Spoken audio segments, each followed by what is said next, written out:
Rozpatreni 32 točky zo zroboty lokalnej samoupravy i prinešeni odvitujúci odluky. Po perší raz u tým roku zloželiše vladajúca koalícia i opozícia i dali potrimovku, že by zaňati u javných podprijemstvoch dostali solidárnu pomoc, odnosno tak volanú 13. placu. Ale i potrimovku, že by od nového roku cena vody i vynošenje šmeca bola zvekšana za 5%.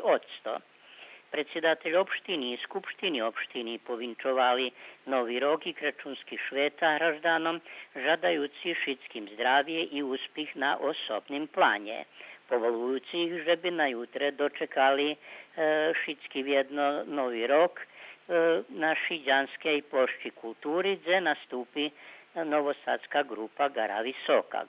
Najmladši Šiđanje žurku budu mac na jutre od 11 po 13 hodin.